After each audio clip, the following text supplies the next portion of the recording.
Welcome to We Are Old, Get Over It, the podcast where we celebrate the wisdom of age and maybe a little grumbling too.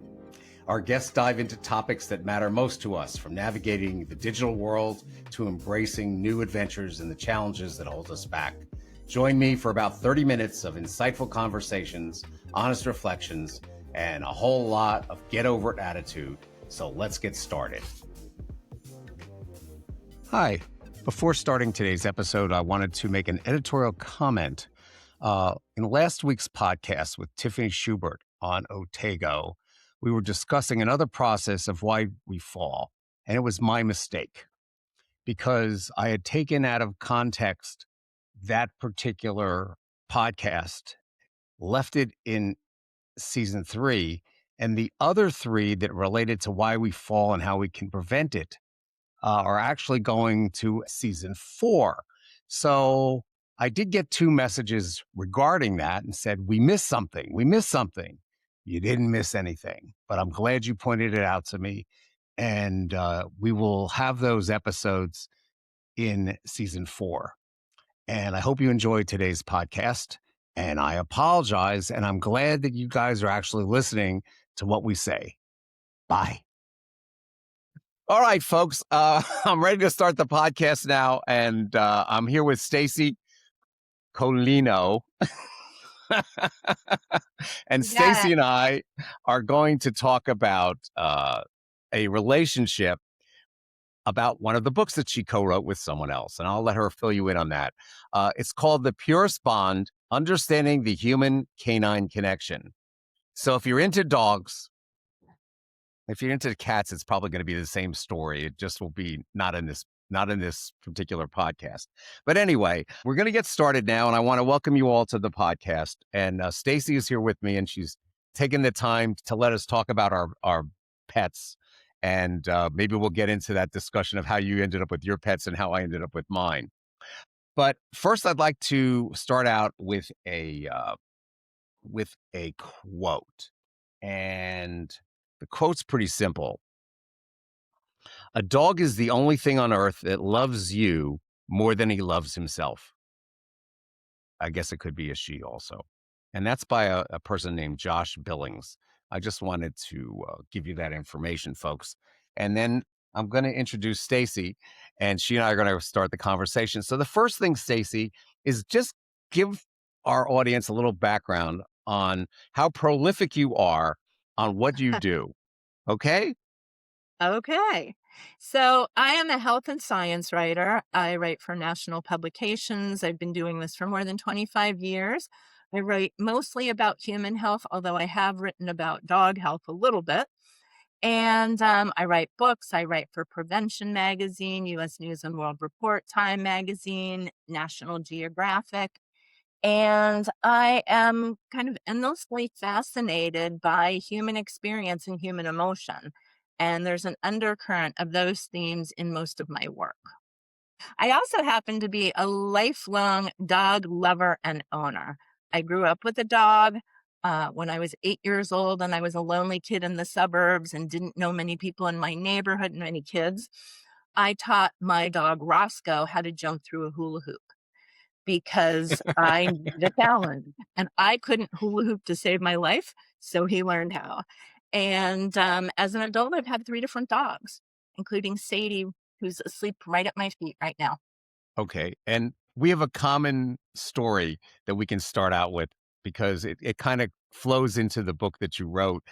Tell me a little bit about your dog and how you ended up getting the most recent pet that you have and love. So during the pandemic, it was August of 2020, our beloved dog Inky died quite suddenly. He was like 2 weeks shy of 14. Our dogs tend to live pretty long lives. And one night he collapsed in the living room when he was trying to stand up and was very weak and very disoriented. And so I took him to the hospital. It's like 12:30 on a Saturday night. And I'm not going to get into like the nitty gritty here because it's all very sad, but he was found to have internal bleeding from a cancerous tumor that ruptured.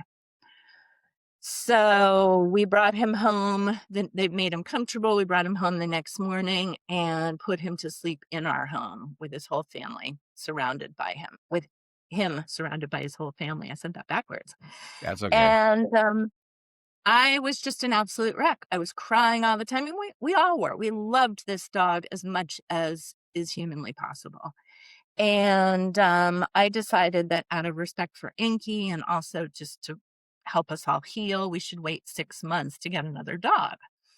And I couldn't stop crying, literally for a month.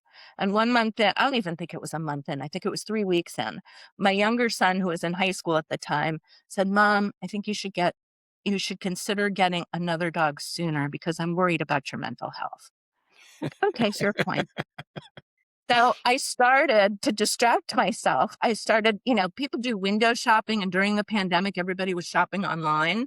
Well, I started shopping for dogs online, all these different rescue organizations and checking them out. And I must have applied to like 4 or 5 different rescue organizations, but there was a backlog because everybody wanted a dog during the pandemic. And so my friend Lisa Van Susteren, who I wrote another book with called Emotional Inflammation, said, oh, contact my friend who runs this outfit, Pet Connect Rescue. And then I found Sadie, and I thought she was absolutely gorgeous. And I didn't have an idea about whether to get a puppy or an older dog. Um, she was 5. She was absolutely beautiful. And I said, we need to meet this dog. So, in some ways, it's easier to get a mortgage these days than to get approved to adopt a puppy. So I had to go through numerous phone interviews. I had to take a foster mother on a FaceTime tour of our house and backyard. I had to do all of these different things, get a reference from the vet to be approved to adopt this dog. So it was actually Labor Day weekend of that year. Everybody piled in the car and we drove to this horse farm in Middleburg, Virginia to meet Sadie. And she was smaller than I thought she was going to be. And as we were pulling up on this gravel driveway, all these dogs were trotting down the driveway. And I looked at her and said, oh my gosh, is that Sadie? We came to meet you. We brought treats for all the dogs. The amazing thing is, we were all playing with them. My older son's girlfriend was with us. So it was 5 of us. We were playing with all these different dogs, including a couple of puppies that had just arrived from Puerto Rico. I was really taken with Sadie, but everybody else was like, why don't we get 2 dogs? Why don't we do this? Why don't we do that? So I said, no, I'm the primary dog parent. 1 is enough. And so while the foster mom was getting the paperwork to finalize our adoption of Sadie, I inadvertently left the back door of the car open, Oh, and no. Sadie hopped in, lay down on the seat, and looked at me like, can we go now? Right. Isn't that So amazing? we chose each other. Right. And That's so amazing. it has just been part of it, in all honesty, is Sadie loves car rides. She is happy to just go in a car. She would go to the drugstore and be happy in the car. But it has just been like the best fit for our family. She is bonded with everybody in the family. She is a total lovey, and she has just been an absolute joy. So we discovered that she was 5 years old. And so now we're coming up on 10 years. She's still got a lot of puppy energy, and she's just so much fun. Well, that's And great. she's so affectionate. Okay, well, my story is I had Keys Hound. So I want everybody to look up what a Keys Hound is because most people don't know what that dog is. It's Kees Hund. It's the national dog of Holland, if you want to look it up. And they're barge dogs, supposedly. Big fluffy things. My first one was from the ASPCA. The second one was a rescue. Both of them I loved. And the one traveled with me all the time. And when they passed, my wife looked at me and said, no more dogs. I went, okay, no more dogs. Very similar to what you said, Stacey. It wasn't even a month. I was already looking for a dog. So I had to go up to Chicago and I bought a puppy. And I had to wait until it was old enough which is 8 weeks. And I was driving up anyway. So I drove up to Michigan and I get this puppy, 8 weeks old, and I take it home. I'm abbreviating the story. I take it home. I walk into my home in Florida, and this little puppy walks in right after me. And my wife says, "I told you not to bring home a dog." I said, "I didn't bring home a dog. I brought home a puppy. You didn't say anything about it." So Charlie is that puppy, and he's now going to be 8 years old. So Nice. both of us have these connections with dogs. What made you decide to write this book? And tell us a little bit about the book and your co-author.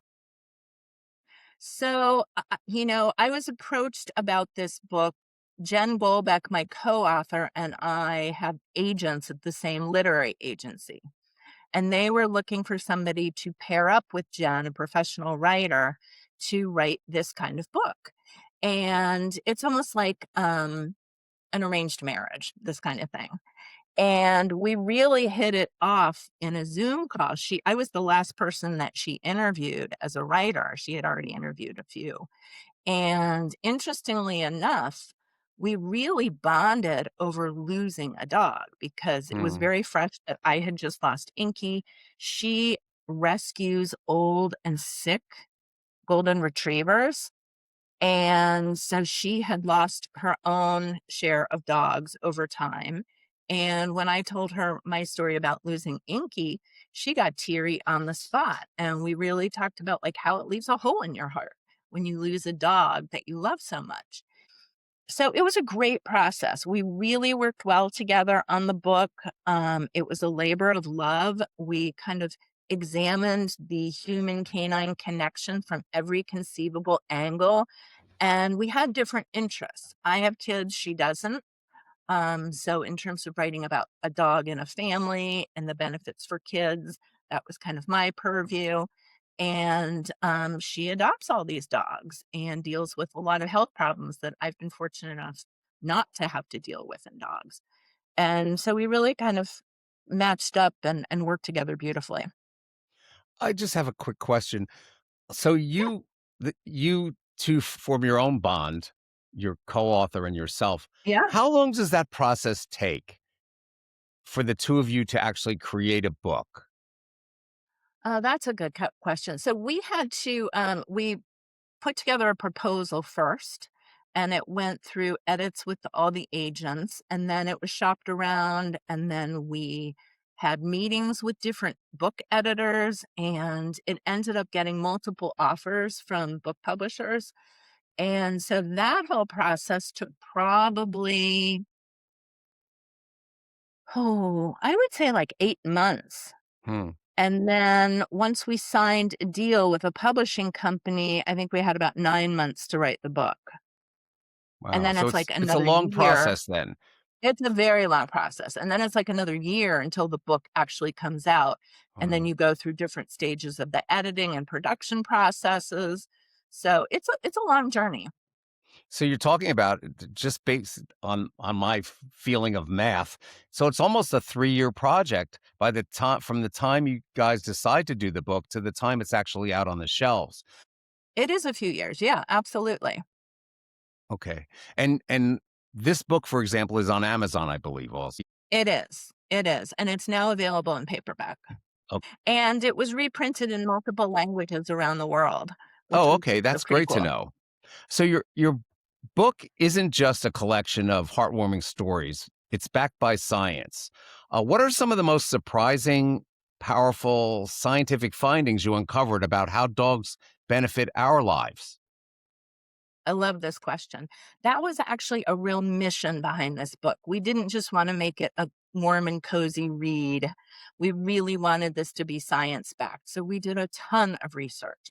And interestingly enough, dogs are incredibly, just on a very basic scientific level, they're very good for our health, mentally and physically, on a biological basis.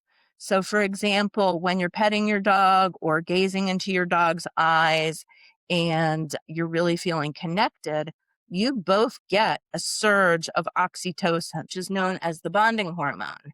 And it's a really feel good hormone. It makes you feel good in the moment. It also bonds you to each other. And that's pretty amazing stuff. Our dogs also affect our gut microbiome, the bacteria in our gut, because we're sharing a living space. And so we're sharing bacteria. And so we Mhm. influence each other's health that way. Interesting. Yeah. Dogs have been found to, they have an amazing sense of smell. I mean, we all know that, but it's just like exponentially better than a human's sense of smell. And their sense of smell can detect diseases in human beings before we know they're there, whether it's like cancer or epilepsy or you name it, low blood sugar in people who have diabetes. So they're very good that way. And then in terms of sharing a life together, they help us stay active. They bring us out into the community and help us form bonds and meet people in the community. And they also kind of give us structure to our days, whether it's around, meal times and feeding them or taking them on walks, playtime, you name it. And so they sort of become this organizing principle for our lives. I agree. I just experienced some of these things that you just spoke about. For example, um, the pets that I have know when it's time to eat each meal, know when it's time to go to sleep, know when they plan to go for our walk. The dog goes for a walk with me virtually every day. Yep. And I was on a walk earlier this week, and I passed a lady, and I make my dog sit down when somebody's passing because you never know how the person's going to react. And she said, "Your dog is so well trained." I said, "He didn't need a lot of training." And she said, "Also, may I pet him?" And I said, "Of course." So I let her. She pet the dog, and she said, when your dog looks at you, I can tell from his eyes that he loves you." I said, "That's really a nice thing." And that's kind of relates to what you were talking about. Interesting. Absolutely. Absolutely. Interesting fun fact, I met my second husband walking dogs. Really? Tell Yep, me in that our neighbor. story. So he lived 2 blocks away around the corner, and I knew who he was. I was married to somebody else. He was married to somebody else. My first husband always wanted to play tennis with him because they had a mutual tennis partner, and it just never really happened. And so I would run into John, my second husband, occasionally walking the dog, and we'd chat, we'd say hello, we'd wave to each other, no biggie. Never really thought of it that way. His marriage fell apart about 2 years before mine did, and he stayed in the house. And then when mine did, when my first husband and I separated, I kept the dog. I suddenly had a lot more dog walking to do.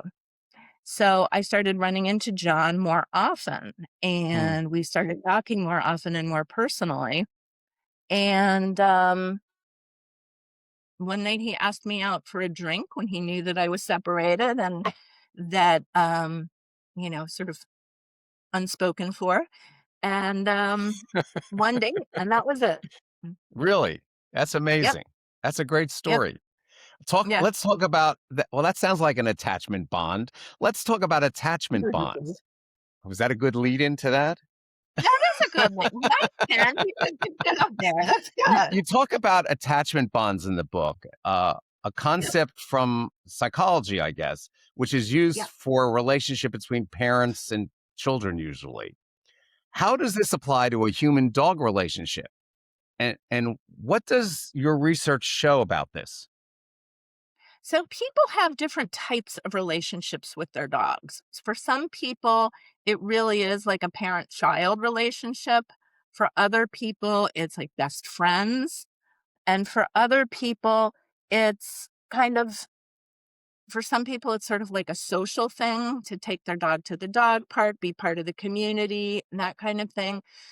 But I think fundamentally, to have a good relationship with your dog, there needs to be an emotional connection on some level. And you need to care about each other, bring each other comfort, and that kind of thing. Hmm. Okay, let's talk about the the stories that you have in your book. Um, We discussed the research that was done, the scientific aspects of it. Can you share one or two of your favorite anecdotes? I should say that correctly. Fix my tooth. Okay. From the book? Sure. So this is actually a really fun story. When we were looking for stories to include in the book, Jen put out a shout out to her whole social media following, the golden ratio, and people wrote in about different aspects of their relationships with their dogs, or how they met people, or how their dog's been good for their health, and so on. And there was one story from a guy in Chicago who met the love of his life walking his dog. And it was during the pandemic. So they were at a park, and his dog desperately wanted to meet her dog and was pulling towards the other dog, but he was trying to keep his distance because it was during the pandemic and social distancing was in play. Right. So finally, they're getting closer and closer, and he said, "My dog really wants to say hello to yours. Do you mind if we come closer?" And she said, "No, it's fine." So they did, and then they ended up talking for like half an hour, maybe 45 minutes, and decided to meet up again. And he wrote that she turned out to be the love of his life, and they were engaged. So that was included in the book. And I kept wondering, I wonder if they actually got married. Did this have a happy ending? We don't know. And so when Jen and I were doing a book event in Chicago, unbeknownst to me, this couple came to our book reading and our book talk. And they were sitting in the front row, and she was very pregnant. And they came up afterwards and introduced themselves. And it just made me so happy. And now we follow each other on Instagram. And they were brought together by their dogs. That's nice. I mean, there were other examples. For instance, somebody that Jen knew in Florida, in the Keys, was a very like strong, burly guy. I think he was a contractor, and he was having some health issues that he didn't really understand, and he didn't get them checked out. And sometimes in the middle of the night, he would wake up and his dog was on his chest, Hmm. and he didn't know what was going on. And Wow. then he started feeling like worse and worse. And finally, he decided, okay, I'm going to go get checked out. And he went to a cardiologist, and they stopped him halfway through a stress test and flew him by helicopter for emergency surgery. He was having heart failure. And it was almost like his dog was giving him doggy CPR, Hmm. because the dog detected changes in his breathing pattern and was trying to resuscitate him Isn't during the that night. amazing? That's so amazing, those Incredible. stories. Yeah. Yeah, Huh. Okay. Let's talk about some advice for dog owners. For someone who already has a dog, what is one piece of advice from the book that can help them deepen their connection? For those thinking about getting a dog, what's one crucial thing they should consider, especially if they're a senior? good question. Well, if you already have a dog, I would say keep doing what you're doing. Find activities that you enjoy together. Maybe look for new ones. For example, Sadie, while my husband and I were on a trip and my younger son was taking care of her while we were away, he got her to play ball with a tennis ball. And she'd never been interested in that before. And I mentioned Hmm. it to the vet in passing, and he said, "Well, that's great. And it's a good exercise for her, but tennis balls are not good for dogs' teeth. So get a hard rubber ball instead." So I bought these orange and blue smaller rubber balls that she loves. This is like Hmm. one of her favorite activities now. She will play ball with herself, letting it loose and then running and pouncing on it and chasing it.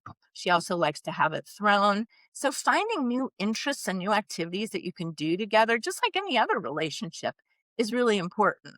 So I would encourage people to do that. If your dog likes the car, take your dog on trips in the car, whether it's to run errands or to go to like a new park and go for a walk together. That really draws you closer together, and it's good for both of you. For those who are thinking of getting a dog, especially if you're older, really think about what works with your life. I have heard too many stories of older adults thinking, oh, let's get a puppy. This will be really fun. It'll be a spark of joy, a burst of energy in our home, and so on. Not considering what's involved in puppy training, the chaos that comes with having a puppy, and so on. And so it's really important to think about what you're up for. In some cases, if you're older and aren't as active physically, maybe having an older dog would benefit you. So I think it's really smart to think about what you are up for in terms of dog care. I also know a few people in their 70s who don't want to commit to having a dog, even though they love dogs because they want to keep traveling.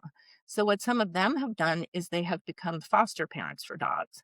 And that's kind of a nice in between way to have one.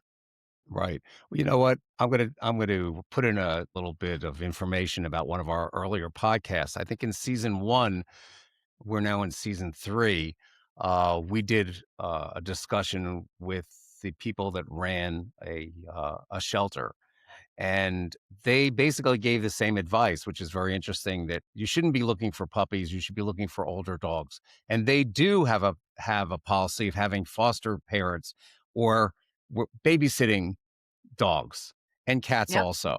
So those things are out there. The other thing you could do along those lines is if you don't want to foster a dog, you could volunteer at a dog shelter or at a dog rescue group and Exactly, have interaction time with dogs. exactly. Okay, now let's talk about a sensitive subject that you and I are both gonna cry about, the grief of loss. We spoke about your dog. I spoke a little bit about Java was his name. The grief of loss. The book touches on this difficult part of the bond, losing a dog. What message do you hope the readers take away about grief and the lasting impact of that relationship? Like, I wake up sometimes at night and I think about how am I going to deal with the death of my dog. I don't know if you think about those things, but I never even mentioned it I to my try not wife. to. Yeah, I try not to, but I can still get teary talking about Inky dying, and it was 5 years ago. And I have this other yeah, dog that I love to pieces.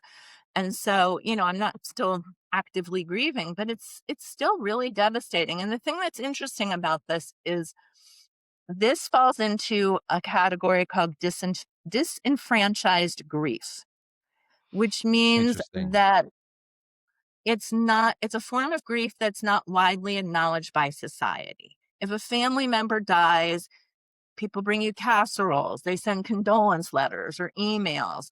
If your dog dies, they say, "Oh, gee, sorry," and kind of expect it to be over. It's People don't realize the depth of the effect it can have on people. And so, in that sense, it's a form of disenfranchised grief.